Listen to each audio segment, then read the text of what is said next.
I'm Maddie. Okay, looks like we're live. Welcome to Helpdesk Hangouts this week. Hopefully more people will join us as we go through. I see one or two people who don't have cameras. I would ask you turn your cameras on. We always like to have cameras working during this Hangout. We also like to have people with mics. So if you don't have a mic, go ahead and leave the Hangout. Leave some space for someone else. We want to start doing that. We want to enforce that. You have a mic, you have a camera. Robert, I know you don't have a camera this week, but if you go on Amazon for $12.95, you can buy a camera. So, anyways, go with that, my man. So hopefully we'll get more people with cameras, and maybe Amazon might have a drone to deliver it to you. So, anyways, we're going to go ahead and do introductions. I'll go last this time. So we're going to start with my left to right, and I'll call you out by first name. Barry. Hi, I'm Barry. Where are you from, Barry? I'm from New York. Where are you from?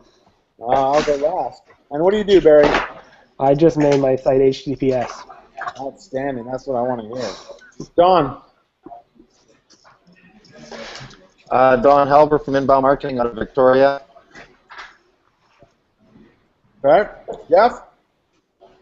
Oh, Jeff, you don't have the ability to do webcams and mics from that station. I understand. Go do us a favor. Since you can't really participate right now, go ahead and watch us on the Hangout, and you can participate in there and ask questions in there, and hopefully some of the people here in the Hangout will be monitoring that. And I see that you're from San Diego, and you work for my favorite store, Petco. I go there all the time. So please join us on there. Join us on the Hangout next week when you have a camera, okay, and a mic. I think that would be awesome to have your input on there for some local type stuff. All right, Josh. Hi, my name is Josh Bashinsky. I'm an SEO with 14 years experience. I do it all. I do panda recovery, I do ranking sites, I'll cook your dinner, whatever you want, I'll do it. I need a foot massage. I'm not massaging your feet. Ah, bummer. You couldn't pay me enough money for that. Michael, do you have a mic or a camera? All right. Michael, I don't think you have a mic or a camera. We'd ask those who are participating to have those today. If you don't have them, I think you just said you have neither. That's okay. Go ahead and watch the Hangout, and you can participate in there by asking questions as we're going along. You can buy a great mic and a camera for about $12 to $15 on Amazon, and they might deliver it to you by the end of the day if you order it early enough, depending on your location. Same day delivery. All right, so go ahead and jump out and let some new people in there. All right, PMC, what's your name? Name is Avi, Pro Media Corp here in New York, New York City, and we do SEO, PPC, web development, anything related to the web. Been in business for about 11 years now. Outstanding. Thanks for joining us. I might, because your screen name says PMC, I might just say PMC. I might forget Avi, so I apologize for that now. Either one works. All right, all right. Ryan. Ryan, I can't hear you. I see your lips moving, but I don't hear nothing. You're muted. Oh, no mic. Not working today. All right. All right, Ryan, why don't you go ahead and reboot and try to come on back in if you can, okay? All right. And William. William Rock, Kansas City, just total geek, loving to learn. All right, and we'll go with Joel. Joel, do you have a camera and a mic? All right, Joel. We'd ask you to bounce out. If you don't have a camera or a mic, we'd ask you guys to bounce out. Restart, whatever you got to do. If you got to buy a camera and a mic, Amazon's cheap. It's like $12 to $15. You can buy yourself a camera and a mic. So I wish I had an affiliate code. I'd make some money off you guys, but I don't do that. So anyways, I'll go last. My name is Matt Storms. I'm one of the original founders of this. We have Archie Wyatt, who takes care of the website right now. He's in college. He's a Google top contributor in Webmaster Central and Searchform. You have Sash Mayer, who's a top contributor in Webmaster Central and the Searchform. You have myself, And then we have some other people who we've brought on as kind of board members, so to speak. Eric Wu, he's in Dubai this week. Wissam is with him in Dubai, working on a joint venture project that they're both working on. And then we have Barry, who we brought in as well. So anyways, let's go with that. So let's talk, and do me a favor, guys. We've had some people who've left because obviously they didn't have cameras. They didn't have mics. We want people with cameras and mics. So go ahead and share the link to this Hangout. Let people know, hey, you need a camera and a mic to participate. We want those people to have cameras and mics. It makes it more interesting when you have people who are participating at a level. All right. So let's talk about the big news on the block this week. We have SSL.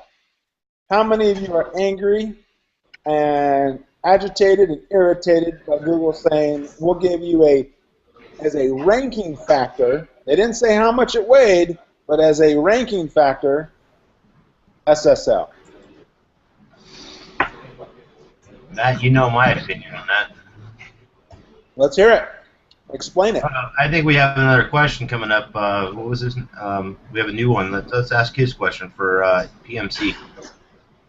No, I was just agreeing with Matt. Go ahead. No question.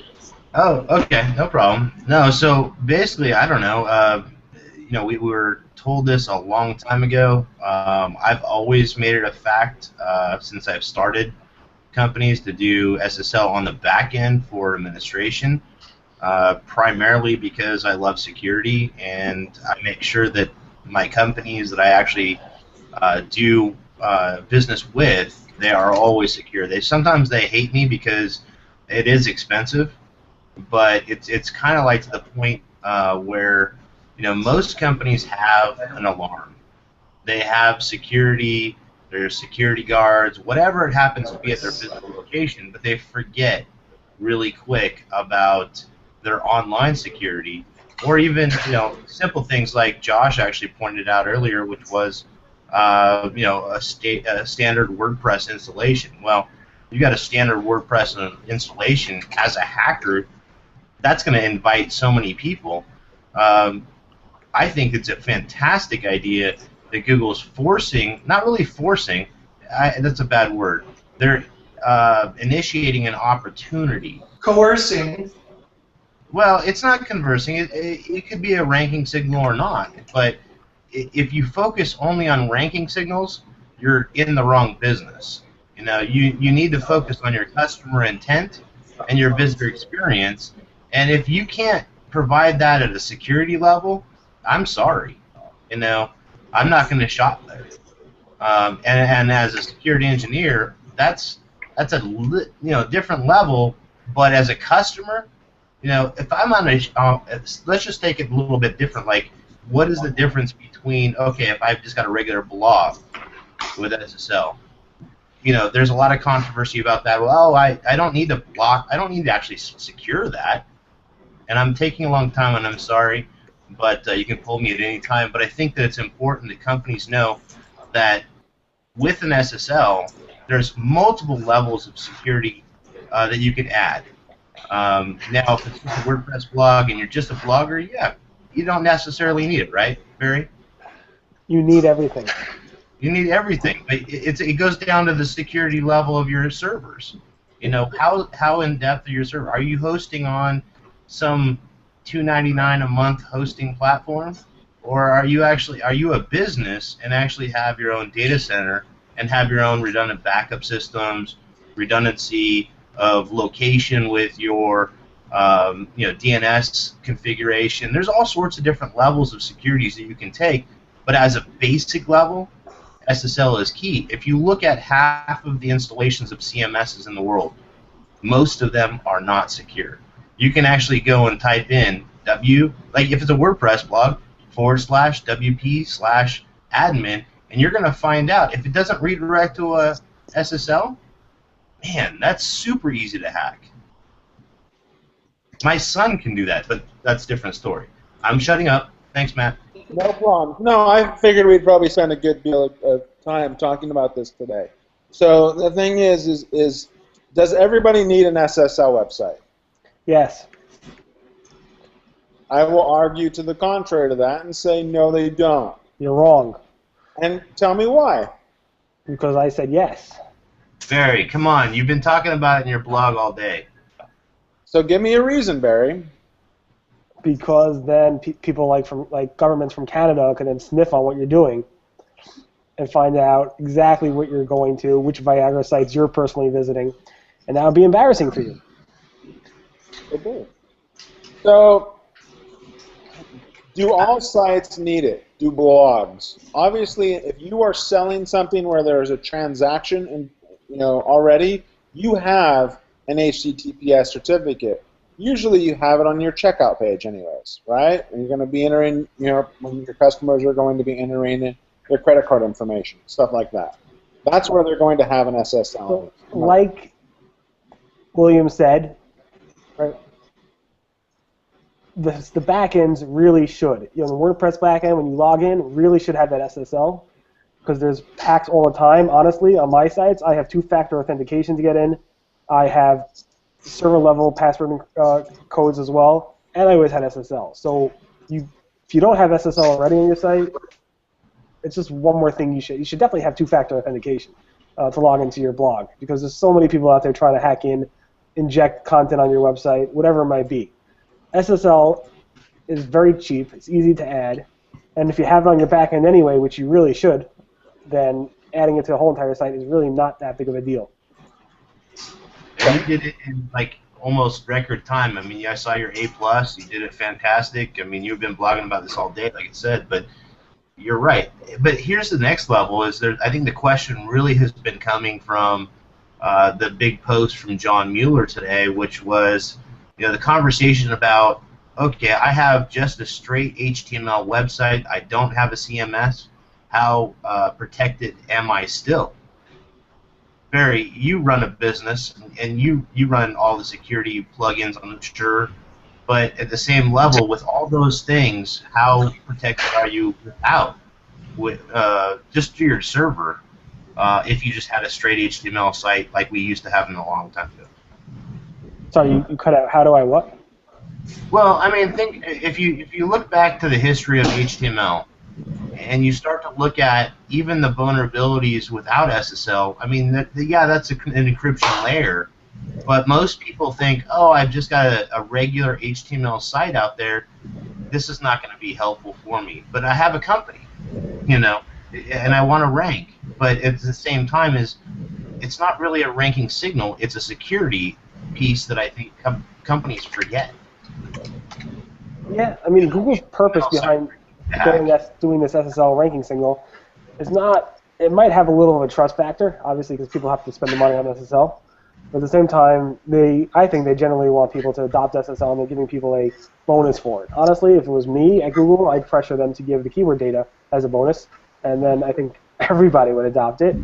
But that's just me. But again, ranking boost would help, and they did make a hint that signal is going to actually strengthen over time. So again, it should be fairly easy to do. Obviously, if you're a little mom and pop shop, you hire a small little mom and pop web design company, it might not be easy for them to do, and you got to be careful. So I wouldn't do it today. I'm doing it today or yesterday, but let other people do it. Wait for them. Give it a couple weeks. See all the case studies that people publish, and then if it's successful, then go for it. So I'm testing it on two scenarios. One, on a regular website, probably 100 or so pages, that is just part of the normal Google index, and I'm also testing it out on the Google News site, Searching Roundtable site, which is included in Google News, which I think is going to be a little bit more complicated. So I'm going to do that migration on Monday, just because I think Google News has a separate index, and it could be a little bit more complicated. But Google said I should try it, see what happens.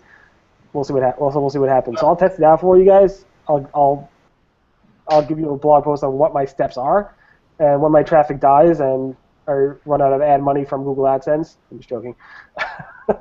Well, and Barry, on that same point, though, what are you thinking about now that you've done SSL with your master's website?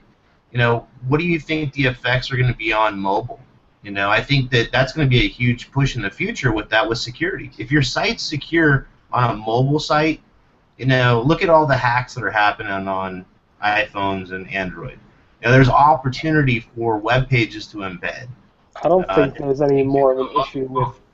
I don't think there's any more of an issue on mobile versus. First of all, it's responsive, so or whatever, one URL type of. You're really supposed to have one URL, even if it's not responsive, I think. And when I made the migration from HTTP to HTTPS, that happened automatically on mobile also. So it's nice to see. I have an EV certificate, the green one, so it's nice to see the Rusty Brick name in green in the URL bar, both on mobile and on desktop browsers. That's a nice branding factor. Yeah. Again, I had that across. EV is beautiful. Yeah, EV servers are like awesome for that branded that bar in the search URL. When you're shopping, it makes a whole big of a difference because if I'm a shopper, I trust it a little bit more on that connection versus somebody else that doesn't something happen. What made you go to an EV search though for your type of company? Because I do web security for other companies, so it's be look embarrassing if I don't have an EV certificate when I sell the stuff. I don't really sell certificates, but I sell security and web and stuff like that. So, got to practice what you preach, right? For my 2 cents, I think if it's going to provide a ranking boost, or even if Google says it might provide a ranking boost, then everyone in any vaguely competitive market is going to go do it, and then you're not going to have a choice. You're going to have to go and install this thing. You just have to be very careful how you do it. There's some very serious SEO effects if you do it wrong. And I completely concur on that. It's not a matter of, Google never said how much of a ranking factor it is. They just said it's a ranking factor, right? Lightweight. They said lightweight. Lightweight, okay. So when I see lightweight or, things like that, I'm personally going to be under the opinion of 0.0000001%. Okay? So that minuscule amount is going to be so low. But here's the thing. We run into the prisoner's dilemma. And if you guys have ever studied what prisoner's dilemma is, if you haven't, I strongly suggest you go look it up. It is game theory. It is a very unique thing. I love prisoner's dilemma. Dude, I have a PhD in philosophy. I know about the prisoner's dilemma. Outstanding. I'm going to puke the prisoner's dilemma. Exactly. I can too. I actually have the drawing on my office wall. So the thing is in prisoner's dilemma, because so many other of your competitors are going to be using, they're going to jump on this. It's just going to happen. Okay? It's just going to be the natural road of things. I've had SEOs from firms, I've had CEOs from SEO firms reach out to me yesterday and today already and ask me, should we get the certificates? And I said, and should we recommend our clients get the certificates? And I said the exact same thing. I said, well, what's to stop your competitors from going to get the certificate, spending $1,000 or $500 or even $50 on a shared certificate, and then they go ahead and they roll through it, and some shared certificates, as William can attest, are even cheaper. Can roll through that type of things. And so everyone's going to go do it. If all the cool kids in the neighborhood are getting their certificate, like I know Josh probably already has his, or he's going to go get his, or Avi probably already has 3 or 4 of them. So if all those people are doing that, you're going to have to keep up with the Joneses in this game. You're going to have to get their certificate. Big brands already have it. You're competing, if you're selling a product and you're competing with a big brand, you might as well go get it anyways. It's going to be good for your customers. It's going to be good for your clients. It's going to be good on an all-around scenario. Would I love personally to see Google pass more data back through the system because you're giving that through? Yes. Now, we haven't heard from someone here. I would love to hear from Joel. Joel, do you have any opinions on this? You have to unmute yourself there. Hi. Well, I actually just came here to try to learn more. I'm fairly new to the whole SSL thing. I'm actually been thinking about switching some of my sites to SSL, but right now some of my sites do have a good ranking on Google, so I don't know how it would affect it. And I came in to see with the news about Google having this little lightweight thing to the Google ranking if you have SSL, and I wanted to learn more about what does that entail and what is it exactly what can I do if I wanted to switch in order to keep my rankings and stuff like that. Do you have a busy period of sales and a low period of sales? I'm sorry, you kind of cut off. Can you ask the question again? Do you have a time of year when you have lots of sales and a time of year when you have less sales? Not particularly actually, because it's usually like our biggest point was in May, so towards May, like springtime. The rest of the year, it's kind of an average, and we started seeing that stuff last year. This year, we're seeing a whole different set of data because we actually moved up in our ranks. So I've been thinking about moving on to SSL because I kind of want to try to be able to make sure that I give my users that come into the website and sign up for some of the services we offer the ability to feel trusted when, that their information is being protected and stuff like that. So my personal opinion to answer your question is I would wait until a low period or the furthest time away from your busy period as possible to do this. Okay. Because converting to HTTPS is just like moving a domain. So in my opinion, there's a number of things you need to do to make sure that it goes smoothly. Personally, I would change my internal linking structure to point to the HTTPS version, 1.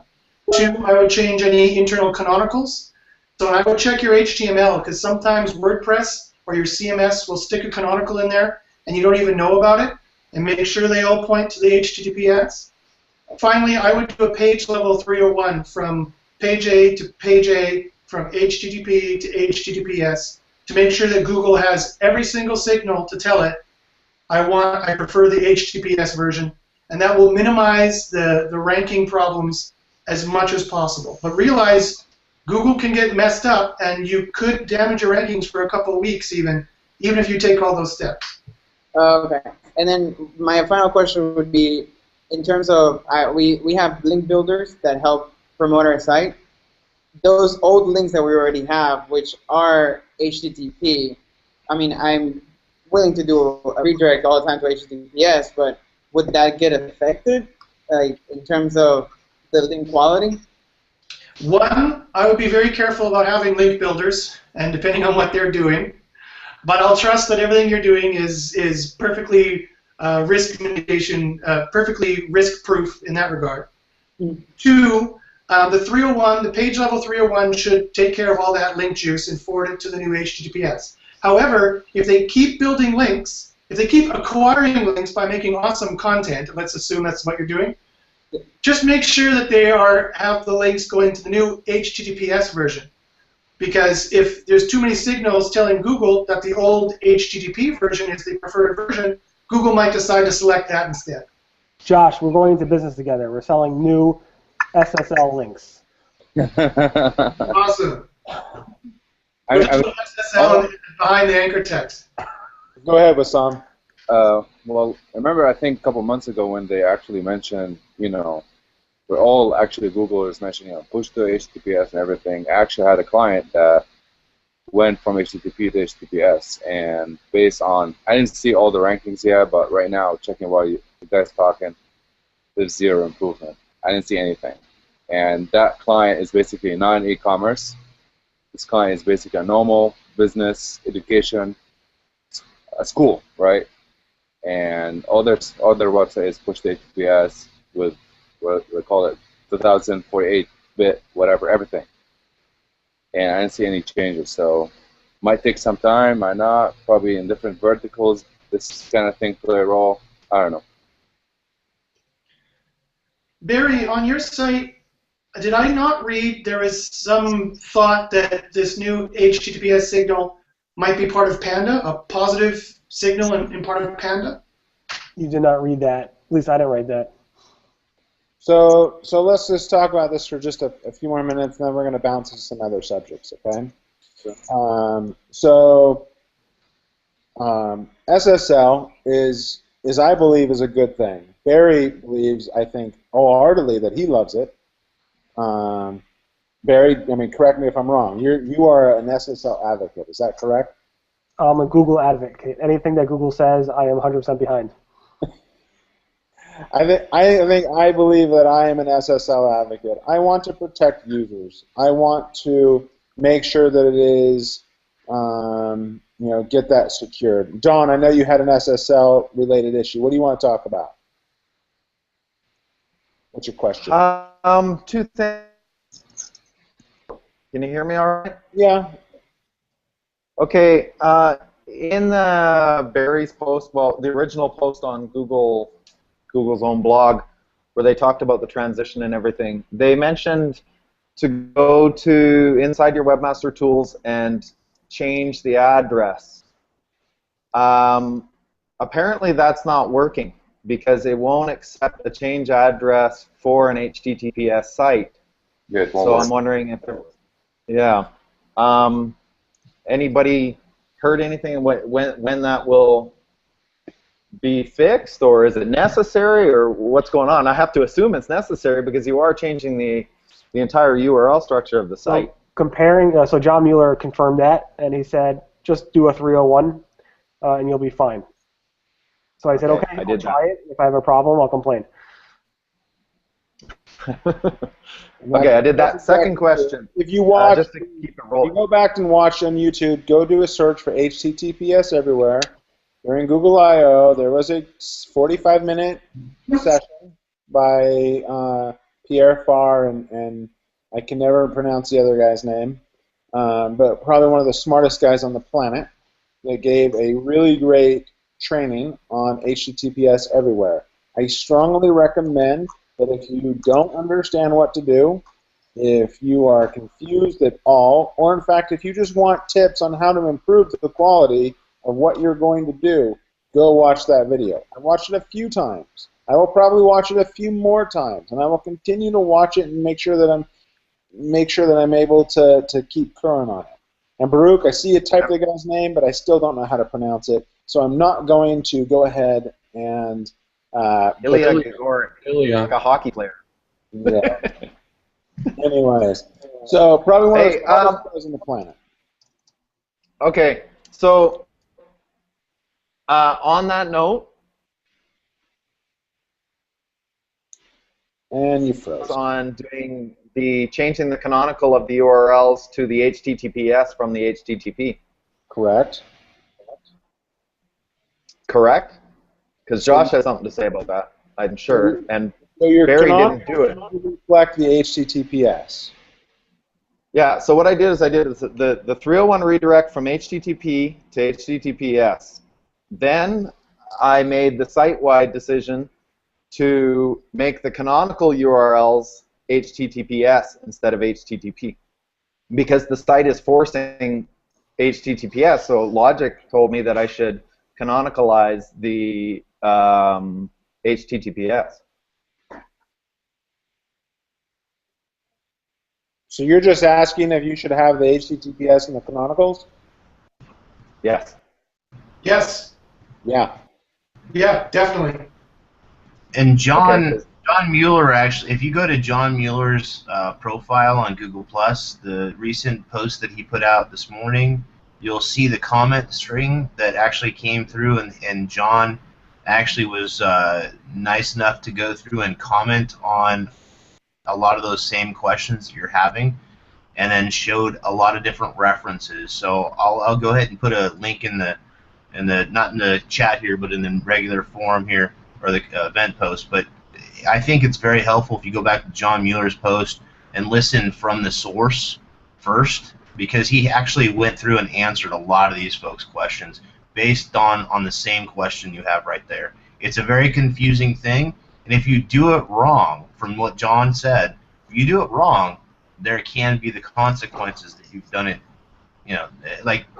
Barry, he went through the whole process, I'm sure, Barry. I mean, you went through that document, fine-tune comb, and you basically went through what went out this morning. I'm sorry, with John Mueller. I know the steps. I skipped a lot of them. I didn't do the canonical. I did not do the recommended change of address feature because, again, it doesn't work. It's not available. I did test like a maniac.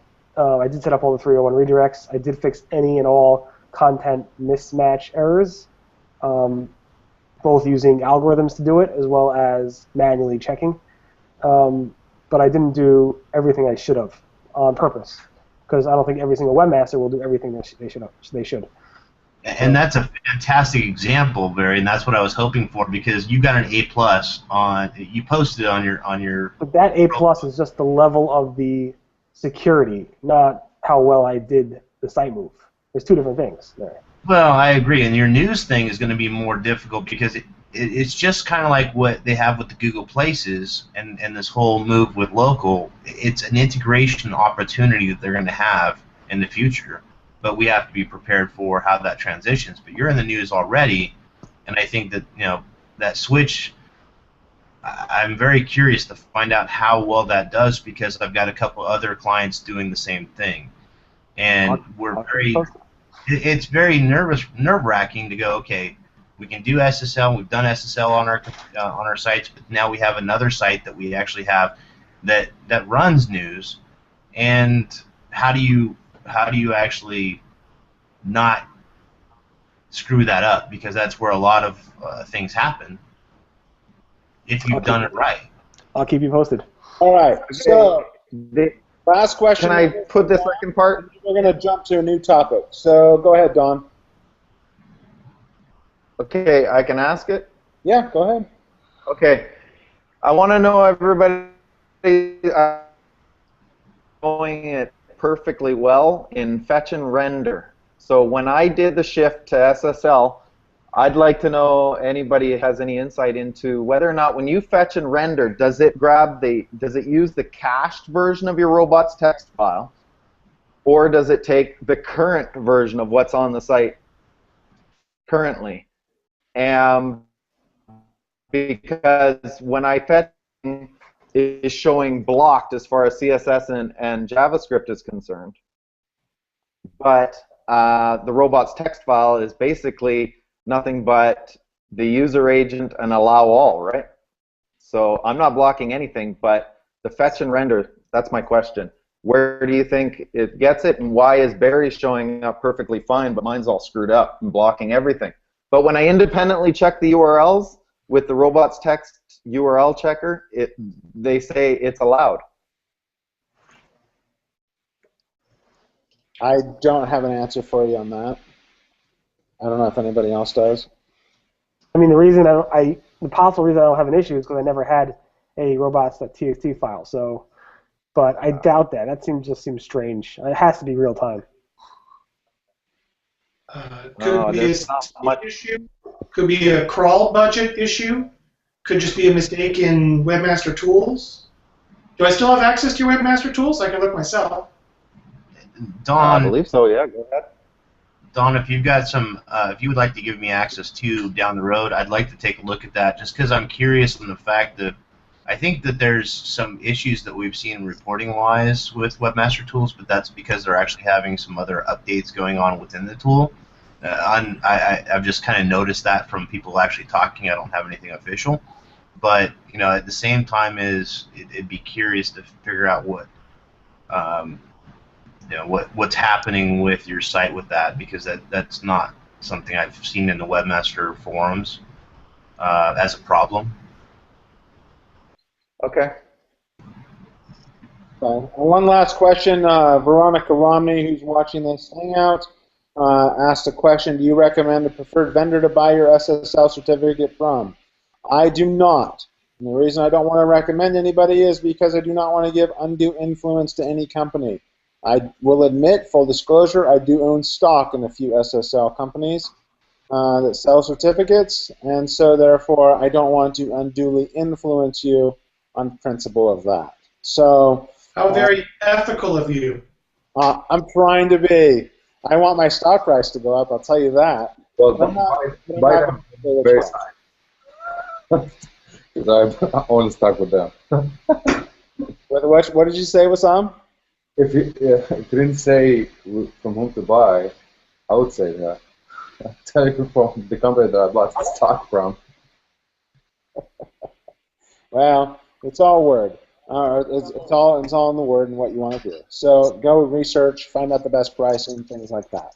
hopefully that'll answer your question, Veronica. Go do the research is what I'm basically saying, and go from there. All right. So Sorry, one last thing, Matt. Though, would you say though it's better to try to go with a reputable company and maybe spend a little bit more than go with a cheaper certificate?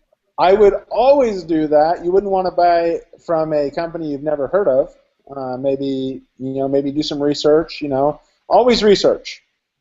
And it has to be a 2048-bit certificate. It has to be 2048-bit certificate. Correct. That is 100% correct. You want a good certificate. 2048 is the best that you can get right now. I think there's another one out there, but that's a higher level one, but I can't remember. But it costs a lot. Mantic. You buy an EV certificate from them for like $2,000 per year. And some certificates are single use, some are shared, so there's lots of different aspects of your certificate and how you're doing stuff. So you want to be careful and research and fully understand your certificate and everything like that, and how you're buying it and where you're buying it from, and make sure you renew it every year, because there's nothing worse than when you go to a website and you see a certificate that's out of date. I don't know if you guys have ever gone to a site that has that. That's always a shameful thing to see, because you need to renew them. Companies don't. The biggest issue is the mixed content issue. When your certificate shows that you're not secure, if you have like an image that's not HTTPS, it's secure the site, but it makes you look like an idiot. So that's the biggest thing that concerns me about making that switch. Yeah, exactly. Everything has to be secure, including your images. You can't just go one thing. You have to do it all. All right, so let's change subjects. Let's go talk about some other stuff that's not SSL related, that's not negative SEO related, and that's not ethics issues. Okay? We're not talking about those things anymore. All right? Why? Because I said so. Why? Because I have the power to eject people. All right? So I think that's only fair. Webmaster Tools? Yes, let's please delve into that. I have a case study for Webmaster Tools, actually. All right, well, let's talk about what Barry's got first, and then we can jump into that. Okay, I'm special. There's two things that happened with Webmaster Tools this week. Well, kind of three things. One is the reconsideration requests now show your carbon copy of what you actually submitted, which is really nice. Two is they dropped author stats, which is really sad.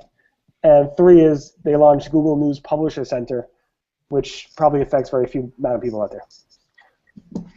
So the author stats, I think, was probably a good thing to drop, because they dropped, the authorship type thing.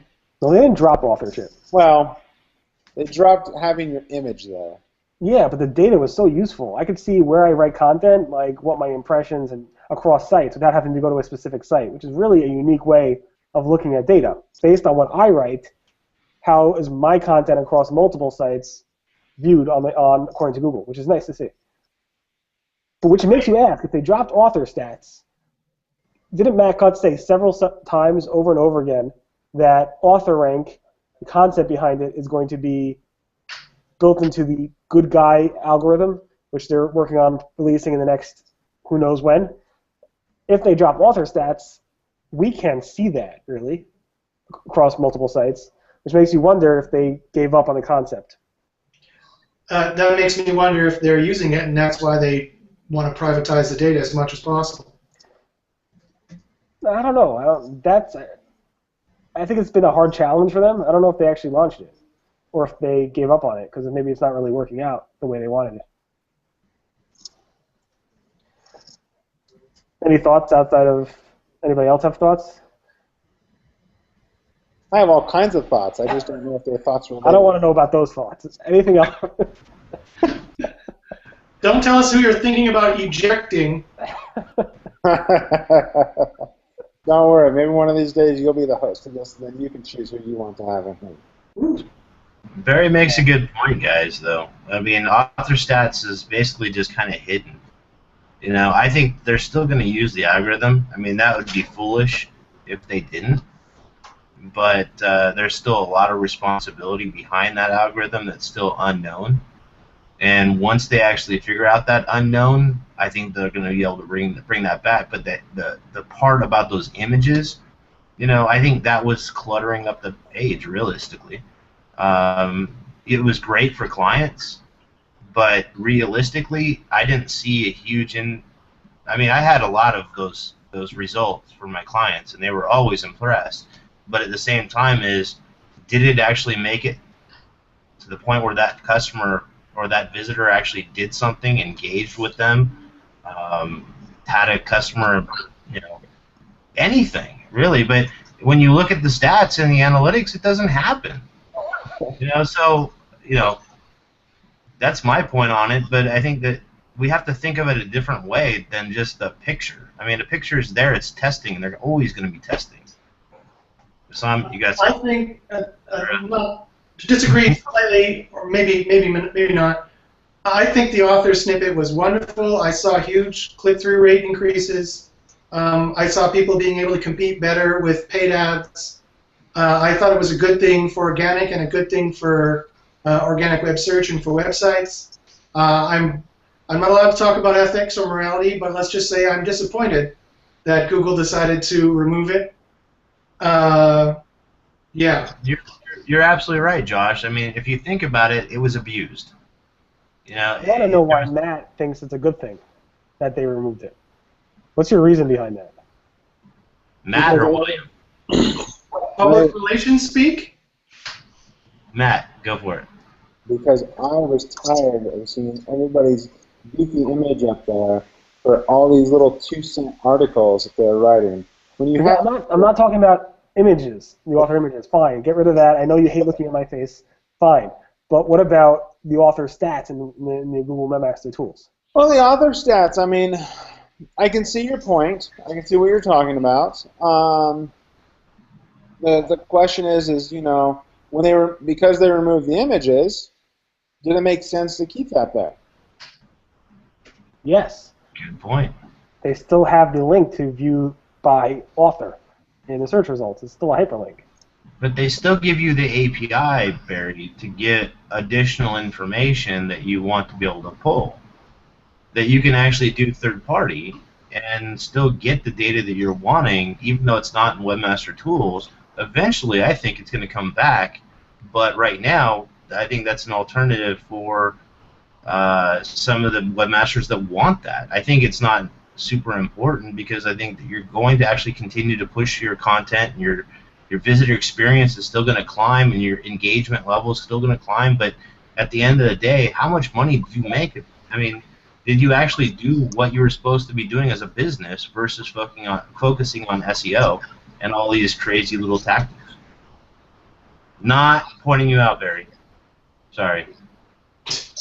My business is clicks, or not really, but the business that you guys know me of are about impressions and people viewing my face all day and clicking on my nose. Well, because here's the thing, Barry. You put a thing on Google Plus the other day that I saw. I think it was yesterday, and it was talking about SSL. Mm-hmm. And you know which one I'm talking about, right? I dominate. You dominate Google SSL. Like the first, I think it was like the first 7 listings. I think was all you. Which I have to say, good job, Google, on link diversity. But relevant. What? It's relevant. It was relevant, and at the time, I think it was very needed. As time goes on, you'll fall out because other people will try to rank for that keyword term. They're going to want to be the knowledge source, the knowledge base, but you got picked up. I was disappointed you didn't get picked up for like the New York Times or CNET or anything like that. Yet actually having that news on there, but those news sites are always a week behind, anyways. So. Yeah, I mean, the Wall Street Journal actually broke the embargo by 3 hours on that news. So Google did tip them off on the news, and the Wall Street Journal, a mainstream thing, covered it, so it was covered. A lot of them interviewed me, and only one paper cited me, which is often common. Anyway, we should probably move on to something else, right? Yeah, we only got about 15 minutes left, so let's go ahead and move on. So let me ask. I want to ask Wissam and Eric. They're over in the Middle East this last week. So obviously you guys aren't going to tell us what you're doing, and that's fine. But what are you seeing over there as far as SEO goes in the Middle East for people who want to do SEO in different countries, international type stuff related? I like international SEO. I've done a little bit of it. I like to do a lot more of it. I just want to see what you guys are seeing. I mean, I always mention that to Eric and whoever we meet. It's primitive. It's there's a huge opportunity for current companies, current publishers, current whoever type of business it is. The other thing is the lack of data that can make.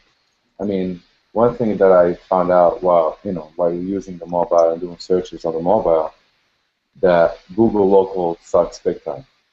And unless you have to actually say, name of the restaurant in the name of the city and Dubai. I mean, name of the road in Dubai, then it will show you the Dubai whatever restaurant or that specific restaurant. But without the city, it actually showed me restaurants in Winchester, United Kingdom. I was like, what? I mean, doesn't even know where I'm at.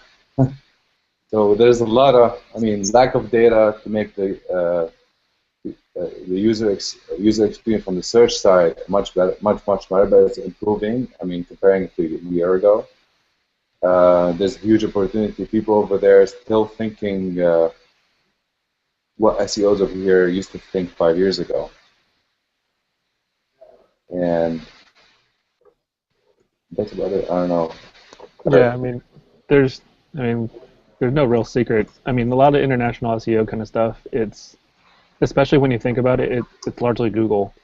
United States, although we think Google is the dominant force, it's even much more so than in most other countries other than Russia, Asia, and I think that's it. Asia, like you have your Asian search engines, and then Russia, you have Yandex. Everybody else, most countries, 90% saturation at least of Google, right? So, but when you're thinking about them, just like Wissam said, they're primitive, right? Primitive in the sense that not necessarily like in that negative sense. It's just that they don't understand the web as much, right? We had one example of, Wissam made a post on Facebook even, and it was like, hey, here's some content, right? And here's a link to get all the details.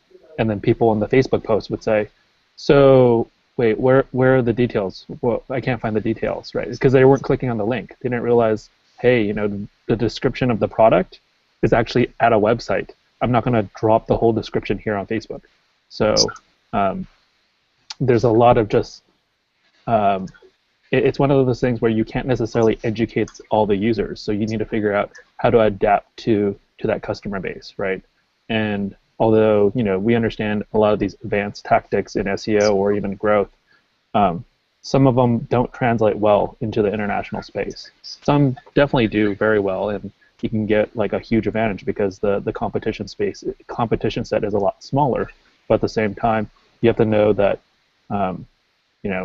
doing the most advanced user experience kind of thing might actually backfire on you because they're not expecting it. So absolutely, yeah. Cool. All right, so does anybody have any SEO questions that they want to ask in the last 10 minutes for anything like that they've seen this last week? Not related to anything we've already talked about. I got one. All right. I'm curious to find out what others have experienced with this local rank and becoming or having duplicate pages inside their profile and trying to actually merge those together for maps. If there's anybody else having those experiences, I've got them with a handful of clients, but not others, and it's just got me kind of bothered. And I've been spending the last 2-3 days not sleeping. Like I pulled a Matt. Sorry. Matt Storms is basically known for staying up long hours of night, but my goal is to figure out this for my customers, and I don't know if anybody else has been having this problem.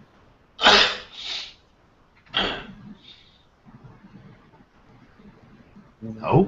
Ashley, do you have something to say, or just coughing? Or go ahead and mute yourself, Ashley, if you're not speaking. That'll help us out, so that way. Come on, Barry, step in. You know the answer. Sorry, William. What's the problem? Well, here's the thing: is I've got multiple clients that have their map listing, but they had never actually we're taking on new clients, and their listings are basically built by other SEOs. And with that, you have the Google plus My Business integration, and now with that, to try to re-verify a listing, you end up with a additional Google Plus business page that if you already have an existing business page, it should be linked directly to your original business page, but that's not the case. And so, when you delete the other one, then your verification key goes away. And so, how do you re-verify that business listing that's actually physically there?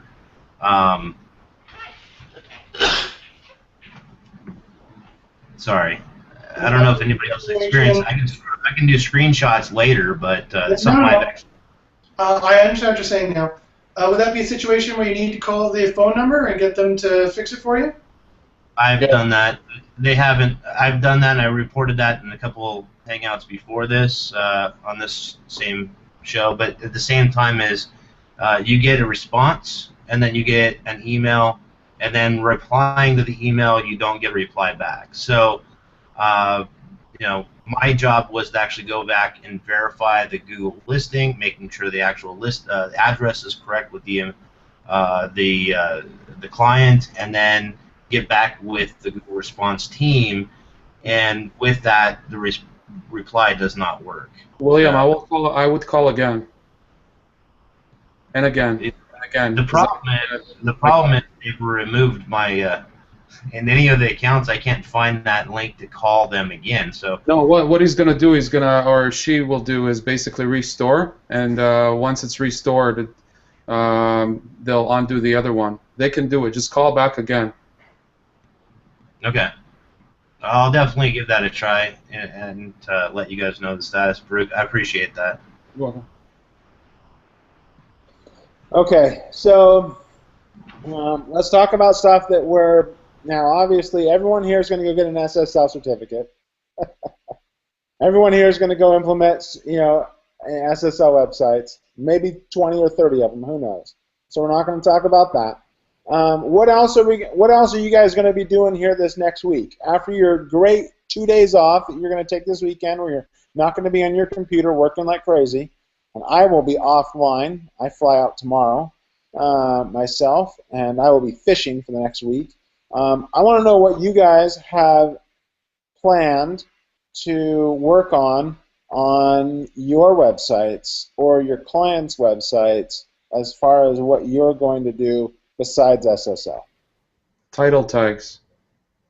Okay, what are you going to do? Well, a lot of them, some of the clients' title tags, I always checked. I mean, they just change. Even though they're really solid. So let me ask you this question, okay? So yeah. how many do you have, and how are you going to change them? Are you going to do it by hand? Are you going to do it programmatically? No, all manually. You're going to do manually. How many do you have? Lots, over 1,000. Okay, I might suggest maybe doing, coming up with a programmatic way to do that. Well, you know what I do? It's just I like it manually, though. I know it's so much time, but I allocate that time, and it works. Okay. Specifically for local ones, the local stuff is crazy. All right, that's cool. I mean, you like to touch all your clients' stuff with your hands. I completely agree with that. Yeah. Let's see, Carolyn. I don't know if you have a mic. Wait, I do. Can you hear me? Yes. What do you plan on doing this week? This week we are trying to figure out why one of our newspapers is not getting any love, so I'm busily sending tickets into Google News and working with somebody over there to figure out what the problem is. Carolyn, do you mind telling me which newspaper company you work for? I work for Tribune. Oh, okay. I know that very well. I've done some work with you guys. Yeah, so I don't know if I can speak out of school. LA is having some issues, but we're not having similar issues in Chicago, and now they're on the same platform, so the excuse that it's a platform difference isn't flying, and it's entertaining right now. Carolyn, I would love to speak one-on-one. If you wouldn't mind emailing me through my Google Plus profile. I'm actually speaking at SMX East on Infinite Scroll SEO. Okay. And I'm going to be citing the LA Times in there. Okay, well, Chicago's on Infinite Scroll now, too. We just launched it August 1st. I saw that, and I'm going to be citing both of them. Okay. So if you wouldn't mind hitting me up after this, I would love to talk to you about that because I think both sites are fantastic. Oh, I'm glad you like them. I'll definitely send you an email. Thank you very much. All right. Eric, what do you plan on doing this next week? I plan on diving into Splunk and looking at our access logs. I love access logs. They are nice. Would you mind giving a brief 30-second overview as to what Splunk is for people? Sure. Splunk is largely a developer tool or ops tool. So it's usually used by your, if you're in a large organization, used by your operations team to monitor servers, monitor the health of your overall website, not the HTML side, but just making sure that users who are coming to your site, their servers responding correctly. But Splunk is a tool that allows you to do ad hoc analysis, kind of like Google Analytics real time, but with a little bit more depth, and allows me to look at how Googlebot crawls our site and how to interact with our site at a detail level, because Google Webmaster Tools only gives you kind of aggregate information, and looking at your access logs gives you more of that detailed information. But at the same time, being able to go through your access logs is not easy. So Splunk is a tool that provides you that ability to go through your access log fairly easily. Have you used Splunk with New Relic data as well? Yeah, we don't actually have Splunk. You can feed a lot of things into Splunk, and you can feed in New Relic data into Splunk. Here, I don't believe we use New Relic, but in the past, I used New Relic, and it's a little bit separate from what you use with Splunk. But yeah, if those who are not familiar with New Relic, it's a little bit one step higher than your access logs. You can have New Relic tell you when certain events in your code base fire. So in the case where, like, say if you think about a WordPress stack, you can actually see when a user makes a request, how it goes and hits the WordPress stack, then hits the database, what it does to the database, how that data comes back, how long it takes to come back, and then what functions and classes within your PHP code base on the WordPress side get fired, and so on and so forth. So you can see kind of like a full stack analysis, which is extremely powerful when you do like things like page speed, where page speed is beyond just HTML and the JavaScript side, but even just looking at how to speed up your SQL queries can actually make a tremendous difference in your page speed. Can I ask you, what do you think of GT metrics? I've never used GT metrics. I'm not sure what that is. Okay. It's a what they call it, like PHP, like webpage test.org. Not bad. Pretty good. Yeah. You can use data from them. You can use I like a lot the webpage test.org. There's a video, I think Ilya shared it, where he shows all the non-documented stuff you can do with webpage test.org. So you can try to optimize the site pages and all that stuff. Yeah, they're really solid. I mean, but I guess Splunk takes it to the next level, right? From what you're saying. Mm-hmm. I've never used it myself. I'll have to go check it out. GT Metrics, right? Is that the name of it? Yeah, GT Metrics. I've been using it for like 7 years now. Outstanding. I like tools, so I will go and check that out. Yeah, you're gonna like it. Yeah. All right. Well, with that being said, we only got 10 seconds left, so I will not be here next week. We'll have a different host. So Not sure who exactly yet we'll be hosting next week, but please join us. Please subscribe on YouTube channel. That way you can get the video no matter what, as long as you're subscribed. You won't miss it. And I hope all of you have a great weekend. Please stay away from your computers, as I will be doing. And yeah. And Carolyn, I'll send you an email. I will send you a thing on your Google Plus profile, if that'll work for you. And look forward to it. You guys have a great one.